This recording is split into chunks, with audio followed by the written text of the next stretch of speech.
Ako si Maria at ito ang aking kwento.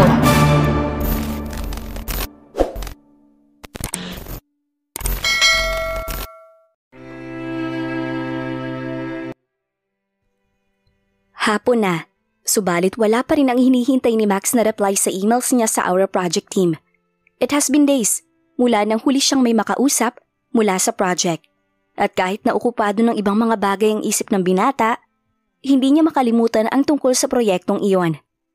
The silence from the Aura Project is alarming, and he feels restless just by thinking of it. Maya-maya pa, humahangos na pumasok si Ella sa kanyang opisina. Baka sa mukha nito ang pag-aalala.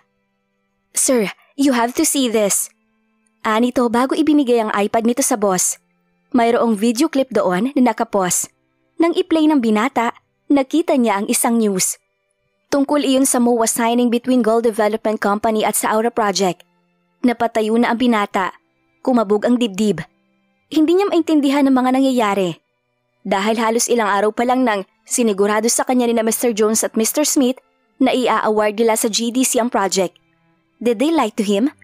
Did they just lead him on? But why? "I'm sorry, sir." Ani Ella sa mababang tinig. Alam ng assistant kung gaano tinrabaho ng amo ang project na yon. Subalit ngayon ay napunta lamang sa iba. "Something doesn't add up, Ella." Umpisa ni Max, umiling. "I don't believe that they would just turn down a proposal as perfect as ours. Maliban na lang kung..." Bumigat ang dibdib ni Max anang may maisip na posibleng dahilan sa pagtanggi ng Aura Project sa kanila. "Gusto niyo po bang ipasilip sa mga tao natin kung anong nangyari habang nandito sina Mr. Jones at Mr. Smith?" Umigting ang panga ng binata. "Yes, do that. I want results as fast as you can."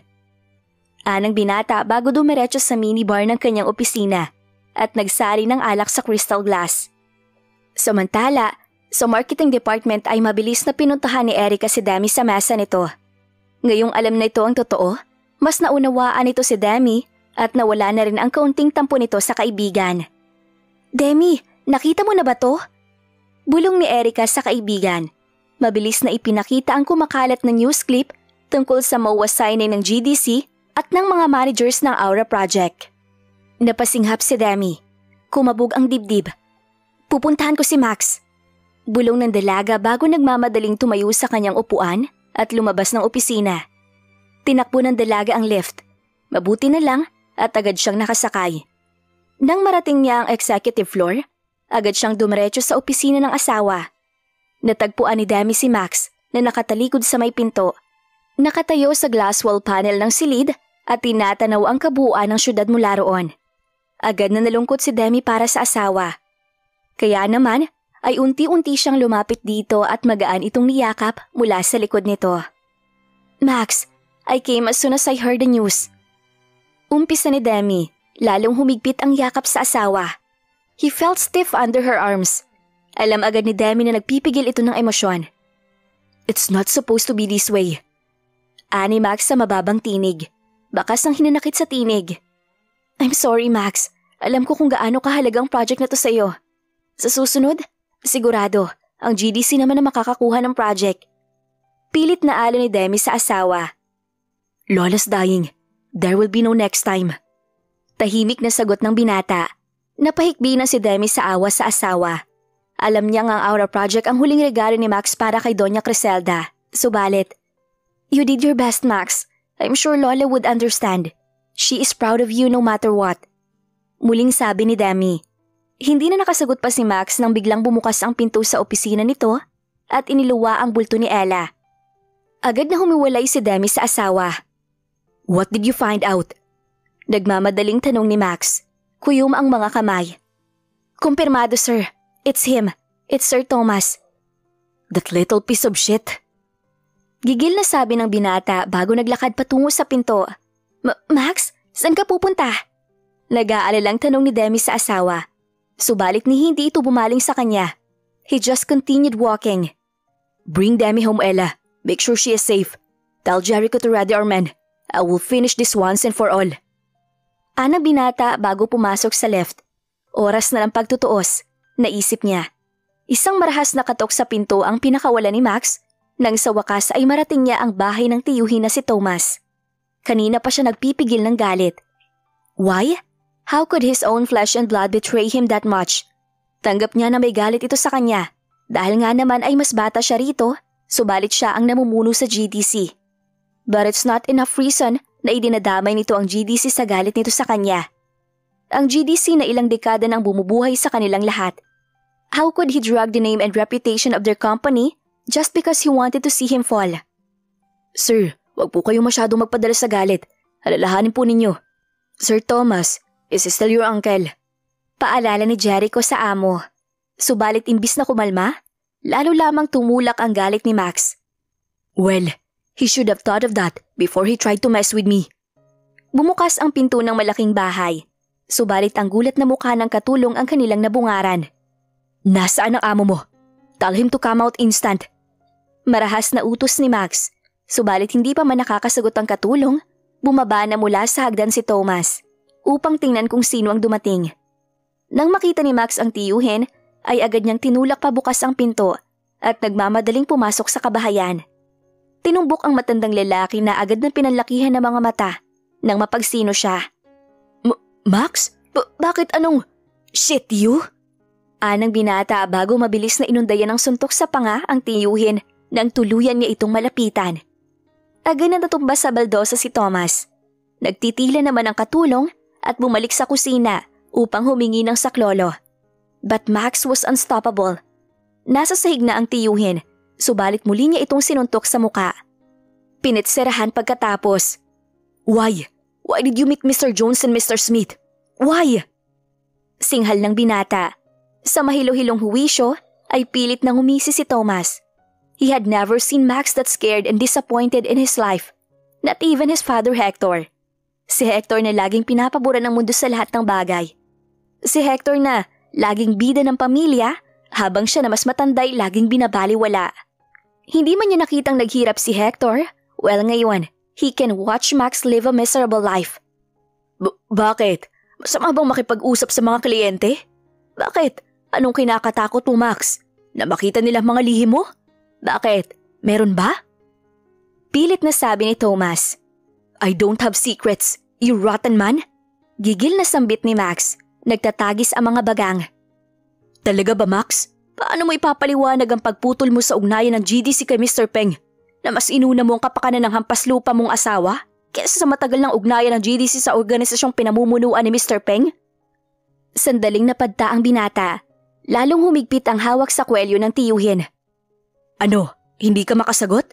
Because you have no balls to make critical decisions, Max. Alam mo yan.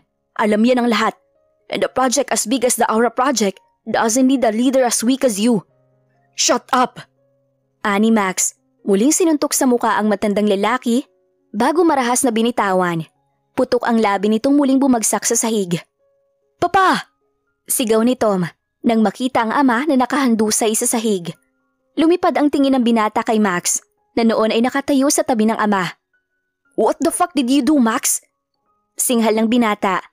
Mula sa itaas ng hagdan ay nagmamadaling bumaba ang binata at walang sabi-sabing sinugod si Max. The two men exchanged blows, hitting one after the other. Hanggang sa tuluyan ng umawat sina Jericho at ang mga kasamahan nito. Pilit na pinaghiwalay ang dalawang lalaki. Napakagago mo talaga, Max. Kahit sino pinapatulan mo. Singhal ni Tom. Mas gago ang ama mo. Kung hindi dahil sa kanya, hindi mawawala sa GDC ang Aura Project. Kung hindi dahil sa pakikialam niya, matutupad na sana lahat ng mga plano ko.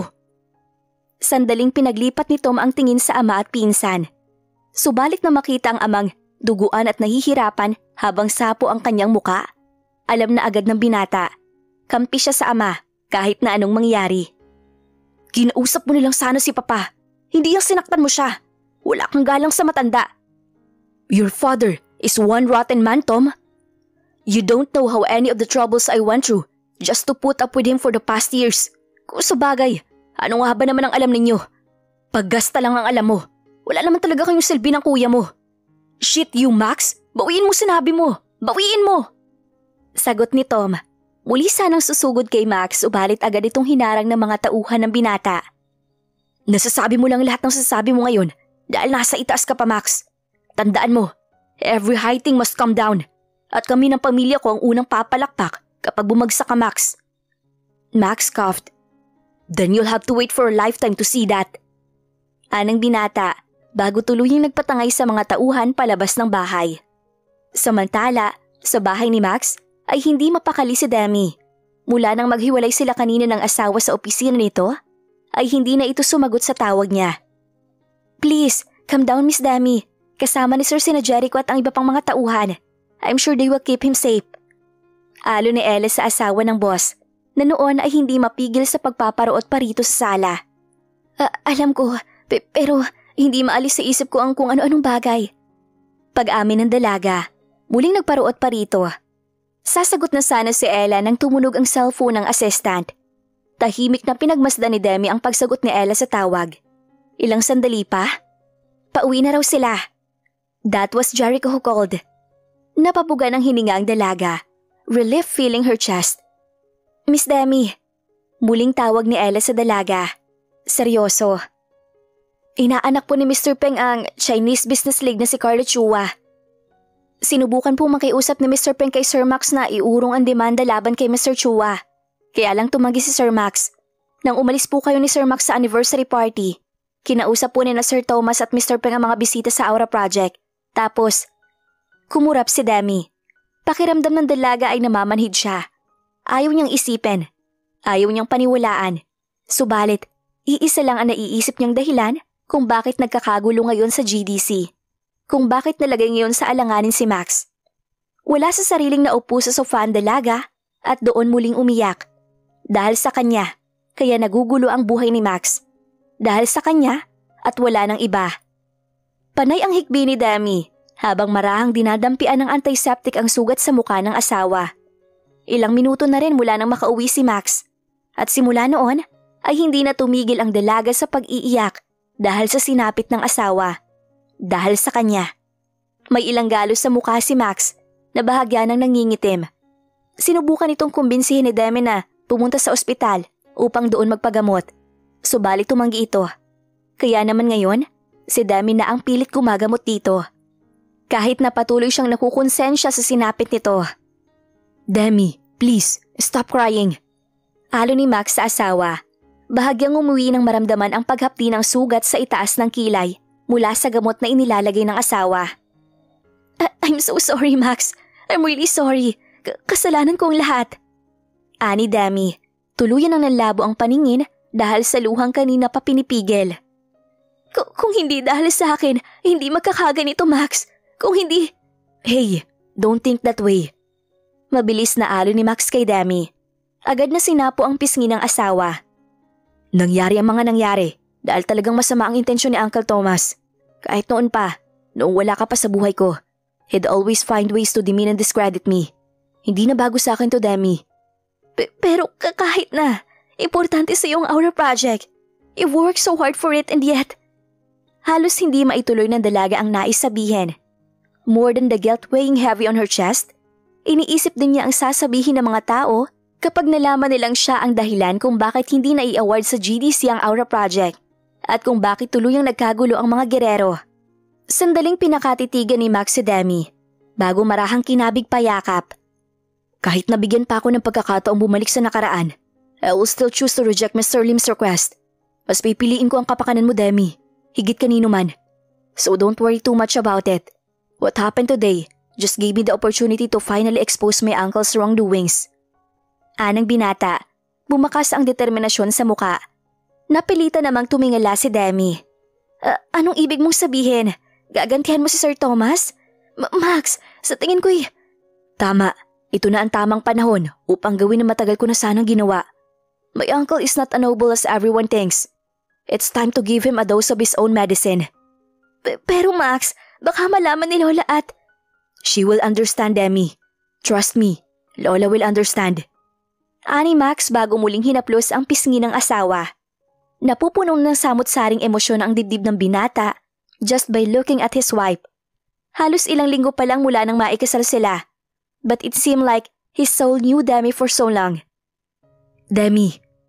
Tawag ng binata sa asawa. Pabulong. Max? Sagot ng dalaga. Masuyong hinaplos ang gwapong mukha nito. The air around them instantly sizzled, scorching them both in the passion only the two of them know. Few moments more and the room was filled with their moans and whimpers of pleasure. That piece of shit! Hindi niya ako iginalang. Parehong-pareho talaga sila ng ama niyang si Hector. Inis na sabi ni Thomas habang ginagamot siya sa isang cubicle ng emergency room ng St. Gabriel Hospital, kung saan siya dinala ng anak na si Tom. Nagtagis ang mga bagang ni Tom habang pinagmamasdan ng ama na panay ang iwi habang ginagamot ng isang nurse ang mga pinsala sa mukha nito. I will make sure Max will never get away from this. Kinakausap na ni Kuya Jack ang mga kilala niyang abogado. Hindi kami titigil hanggang hindi namin na ipapakulong ang hayop na si Max. Banta ng binata, muling ikinuyom ang mga kamay. Si Jake ang panganay na anak ni Thomas na kasalukuyang nakabase sa US. May pamilya na ito roon, subalit walang permanenteng trabaho at madalas ay umaasa lamang sa sustentong ibinibigay ni Thomas. Subalit marami itong kakilala dahil sa mga naging koneksyon nito. Koneksyon na nagdulot ng minsan na nitong pagkakasangkot sa isang drug syndicate. Upang protektahan ang anak, pinilit ito ni Thomas na mangibang bansa at doon magsimulang muli. Mabuti at pumayag ito. Now Jake is living the American dream only. Sandaling natigilan si Thomas. Hindi na sinagot ang anak. Nang matapos sa pagagamot ng nurse at umalis sa cubicle, saka pa lamang muling nagsalita ang lalaki. You should not drag your brother into this anymore, Tom. Kaya ko na to. Kaya na natin to. Ani Thomas sa anak. Seryoso. Pero papa, sabihin mo sa kuya mo that we have everything under control here. I'll tell you, he must not get involved at all cost. Mariing tutol ng matandang lalaki. Inabot pa ang isang braso ng anak at hinawakan iyon ng mahigpit. Sandaling pinagmasdan ni Tom ang ama. Naghihimagsik sa pagtutol ang dibdib ng binata. He wanted justice for what happened to his father. At tanging ang kapatid lamang na si Jake ang maaaring makatulong sa kanilang sitwasyon. But, napabuga ng hininga ang binata. Okay, Dad. I will call Kuya right now. Aasikasuhin ko na rin ang bill mo para makauwi na tayo. I'll be back. Anang binata, inilabas ang cellphone sa bulsa bago humakbang palabas ng cubicle. Hinintay muna naman tandang lalaki na tuluyang makalayo ang anak bago kinuha ang kanyang cellphone at may tinawagan. Nang umangat ang kabilang linya, agad na nagsalita ang matanda. Nasa ER ako. Puntahan mo ko kaagad dito. Ngayon din. Anang lalaki bago tinapos ang tawag.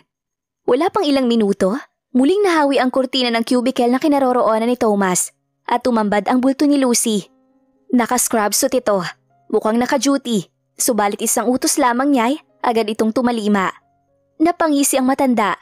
Iba talagang nagagawa ng utang na loob, naisip niya. Sir, ayos lang po ba kayo? Tanong ng dating nurse ni Doña Criselda. Habol ang hininga. Mapaklang ngumiti si Thomas. I'm black and blue. Max had beaten my face to pulp and you ask if I am okay? Mukhang alam ko na ang dahilan kung bakit iniwan ni Auntie Criselda ang serbisyo mo. Aniya, puno ng sarkasmo. Agad na pinamulahan ng pisngi si Lucy dahil sa pagkapahiya. Napilitang yumuko. Pasensya na po kayo, sir. I was trying to be polite. Hindi na po mauulit. Talagang hindi ka na makakaulit, Lucy. In fact, I might as well withdraw my financial support to your father's medication.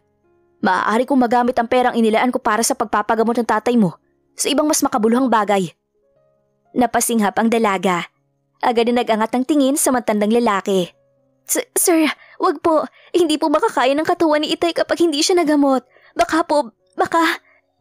Hindi halos maituloy ng dalaga ang nais sabihin. Maisip pa lang niya ang maaaring mangyari sa ama ay halos ikamatay na niya. Paano pa kaya kung naging totoo na? Lihim na napangiti si Thomas. Alam na niya ngayon na susundin ng dalaga ang lahat ng kanyang ipagawa. Hindi ko ititigil ang sustento sa pagpapagmot sa ama mo, Lucy. But you have to do what I ask you to do. More than a month ago. Napasinghap ang dalaga. Nanginig. Ngayon na, sir? Not yet, but soon. Lola, ito na po ang juice nyo. Pukaw ni Demi kay Doña Criselda na noon ay nagpapahangin sa may lanay ng bahay nito. Ilang araw na rin ang mag-asawa roon. Doon nila naisipang pumunta matapos ang mga nangyari sa GDC. Max felt that they both needed a break from their jobs and enjoy some time with each other, kasama si Criselda. And the old woman was more than delighted to welcome the couple to her house. Ang sabi nito, mainam daw na naisipan ng mag-asawa na doon pumunta at hindi sa ibang bansa. Nang malaman nila nagsampa si Thomas ng kaso laban kay Max, si Criselda pa mismo ang tumawag sa abogado para magsampa ng countercharge sa pamangkin ng namayapang asawa. Ang matanda rin mismo ang nagbigay sa mga pulis ng nakalap na ebidensya kay Max laban kay Thomas tungkol sa pagdispalko ng matandang lalaki sa funds ng GDC sa nakalipas na ilang taon. The funds are going straight to an offshore account named after Thomas' son, Troy. Pinagpiyastahan ng media ang tungkol sa pagsasampa ng countercharge ni Criselda laban kay Thomas. And now, the old man seemed to be hiding dahil wala silang balita rito sa nakalipas na ilang araw. Ang sabi ni Criselda sa mag-asawa ay wag nang alalahanin pa si Thomas dahil kahit na anong gawin ito, hindi nito basta-basta masisira ang reputasyon ng GDC at ni Max. That was 2 days ago, kaya naman ngayon, iyon ang ginagawa ni Dami. Ang enjoyin ang biglaang bakasyon na yon sa bahay ng matanda. Maraming salamat, Iha. Sa susunod you should try this too. It's good for the health. Sabi pa ng matanda, bago marahang dinala ang baso ng juice sa bibig nito. Alanganin namang ngumiti si Dami. Si Max, hindi pa ba bumabalik? Tanong ng matanda maya-maya. Inabot sa dalaga ang baso na nakapangalahati na ang laman. Umupo si Dami sa tabi ng matanda bago sumagot. Hindi pa po, Lola. Baka nawili na naman sa pamamasyal kasama si Midnight. Ko, ang batang yon, talagang hindi alam ang oras kapag kasama ang kanyang kabayo. Nangingiting komento ng matanda. Hayaan na po natin si Max, Lola. I'm sure sinusulit niya ang mga araw. Bukas, babalik na po kami sa syudad. Sigurado ako, mamimiss niya si Midnight. Anang dalaga, itinuloy ang pag-aayos sa mga bagong dating na bulaklak sa vase. Kung sa bagay, tama ka, Iha. Wala na magtrabaho siya sa GDC. Max never really had a proper vacation for himself. Tapos ngayon, nakatali pa siya sa akin dahil may sakit ako. Sometimes, I wonder, baka nagsasawa na ba ang apo ko sa akin kahit na hindi niya sinasabi. Si Criselda, tinanaw ang malawak na solar na nasa kanyang harapan. Natigilan naman si Dami. Bumigat ang dibdib para sa matanda. She could only imagine how lonely the old woman could be when she's alone while enduring her sickness. Inabot ng dalaga ang kamay ni Criselda na nagpangyari upang muling bumaling sa kanyang matanda. Lola, hindi po ako magsasawa sa inyo. Kami ni Max. We will be with you until... Humapdi ang lalamunan ni Dami. Hindi maituloy ang nais sabihin. Did you mean until my death? Dugtong ng matanda. May mapait na ngiti sa labi. Marahang umiling si Dami. Pilit na pinipigil ang mga luha. Until the many years you will still spend with Max and I, Lola. Masuyong umiti si Criselda. Magaang tinapik-tapik ang pisngi ng dalaga. Thank you, Dami. Thank you for being hopeful. Anang matanda. Muling umiti ang dalaga, leaning into the warm hand of the old woman on her face. Iisa lang ang kanyang dalangin. Sana kahit gaano ka-imposible, mangyari pa rin ang sinabi niya. Sana. Saan tayo pupunta, Max? Nagtatakang tanong ni Dami sa asawa. Malalim ng gabi, subalit inaya siya ng asawa na lumabas saglit. Ang akala ng dalaga ay maipapakita lang ito sa kanya. Subalit nang tumbukin nila ang daan patungo sa kwadra, nagsimula na siyang magtaka. Shh! Keep your voice low, love. Baka magising ang mga katiwala. Ani Max, humigpit ang hawak sa kamay ng asawa bago muling nagpatuloy sa paglalakad. Ilang sandali pa, narating din nila ang kwadra. Agad na inilabas ni Max si Midnight bago siya tinulungan na sumampas sa kabayo. Let's have a date. Anito nang makasampa na rin sa kabayo. May pilyong ngiti sa mga labi. Ha? Max chuckled. A hearty one. You'll see. Anito bago tuluyang pinaabanti ang kabayo. Sa parang sila dumiretso at tumigil sa kalagitnaan niyon. Hindi napigilan ni Demi ang mamangha. She had been there a few times for the last few days. Subalit kakaiba ang ganda ng lugar tuwing gabi. Pakiramdam niya ay lumago sila sa ibang dimensyon at nabigyan ng pagkakataong makita ang hiwaga ng lugar habang nagtatanglawan ng buwan. Idagdag pa na that she felt nostalgic being there na nakakapagtaka dahil hindi pa naman siya nagagawi paroon kung hindi dahil kay Max. Ilang sandali pa, bumaba na sila sa kabayo. Marahan siyang iginiya ng asawa patungo sa isang parte ng parang na nakahawi ang mga talahib at ligaw na damo. There was already a running bonfire in the middle of it. Kung paano iyon nagawa ni Max, ayaw na niyang tanungin. Basta ang importante, naroon sila ng asawa sa magandang lugar na yon at magkasama. Ang ganda dito, Max. Ani Demi nang tuluyan silang maupo sa mat. Marami nang nagsabi. Anang binata, kumuha ng panggatong at inilagay sa bonfire. Madalas ka rito? Umiling ang binata. Hindi, I actually hate this place, Demi. Kaya kita dinala dito. Ha? Malungkot nang umiti si Max. Inabot ang kamay ng asawa. I hate this place because this is a part of Lola's house. I hated growing up here kasi dito ako iniwan ng mga magulang ko. My dad died dahil hindi niya matanggap na hindi siya nagawang mahalin ni Mami kahit na ibinigay na niyang lahat. He went to his car and sped off, crashing to a tree. He was killed on the spot. Right after my father's funeral, my mother left me here and just went on with her life. So, growing up, I hated being here. Kung hindi lang dahil sa gusto ni Lola na dito manatili, I will not come back here. Pero ngayon, I want this place to have happy memories too. You happy memories with you. Ngumiti na si Demi. Unti-unting yumakap sa asawa. Thank you, Max, for sharing this magical place with me. Ani Demi. Imbis na sumagot ay marahan siyang ibinagsak ni Max sa mat. They are now both looking at the wonder of the cosmos, making that place more special. Given a chance, anong hihilingin mo sa stars? Ani Max, muling hinawakan ang kamay ng asawa. She wanted to say that she wished that moment will never end, that her life with him will never end. Subalit umiling si Demi. Wala akong maisip eh. Ako meron.